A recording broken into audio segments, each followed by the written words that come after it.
उमर खालिद और शर्जील इमाम को जमानत नहीं मिली है सुप्रीम कोर्ट से। यह इस वक्त की बड़ी खबर है। सुप्रीम कोर्ट ने जमानत याचिका खारिज कर दी है। उमर खालिद और शर्जील इमाम को जमानत नहीं मिली है और सुप्रीम कोर्ट ने देखिए कई अहम टिप्पणी की है। फैसले के दौरान मामला देश की सुरक्षा से जुड़ा है। दंगे के 5 आरोपियों को सशर्त जमानत दी गई है। Very long time, and the Supreme Court's own judgments say that long incarceration itself should be a consideration for the grant of bail. After all, there is no recompense for liberty once lost. तो UAPA कानून का हवाला दिया गया है। Supreme court का यह अहम फैसला, शर्जील इमाम और उमर खालिद की जमानत याचिका को खारिज कर दिया गया।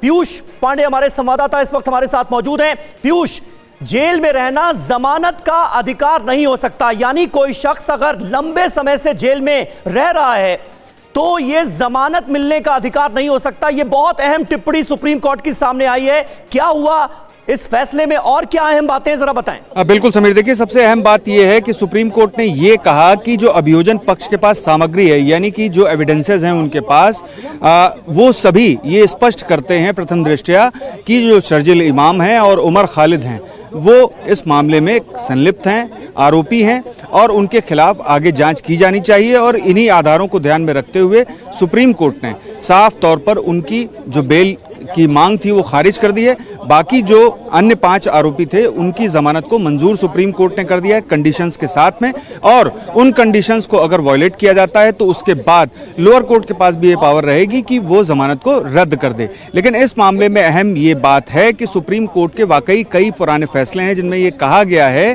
कि jail is exception, bail is rule. लेकिन यहाँ पर सुप्रीम कोर्ट ने विशेष कानून का उदाहरण दिया, खासतौर पर यूएपीए की जो धाराएं हैं जिनको संसद ने बनाया है और उसके बनाने के पीछे जो वजह है कि आखिर देश के खिलाफ कोई साजिश तो नहीं चल रही, और ऐसे मामलों में गंभीरता को ध्यान में रखते हुए और मुख्य साजिशकर्ताओं के खिलाफ जो सबूत हैं एजेंसीज के पास में और अभियोजन के पास में, वो स्पष्ट करते हैं कि प्रथम दृष्टया इस मामले में वो लिप्त हैं। तो ऐसी स्थिति में उन्हें जमानत नहीं दी जा सकती, और यही कहते हुए सुप्रीम कोर्ट ने उनकी जमानत याचिकाओं को खारिज कर दिया, जबकि अन्य 5 जो हैं उनको कंडीशंस के साथ जमानत प्रदान कर दी। ठीक है, अन्य 5 को जमानत मिल गई है, लेकिन शर्जील इमाम और उमर खालिद को देश की सबसे बड़ी अदालत से भी झटका लगा है। यूएपीए के प्रावधानों के तहत जमानत नहीं दी जा सकती। जो सबूत हैं वो प्रथम दृष्टया केस चलाने के लिए काफी हैं। केस चलेगा, जमानत नहीं मिलेगी, ये सुप्रीम कोर्ट ने बिल्कुल क्लियर कर दिया है। शुक्रिया आपका पीयूष, हमारे साथ जुड़ने के लिए, इस जानकारी के लिए।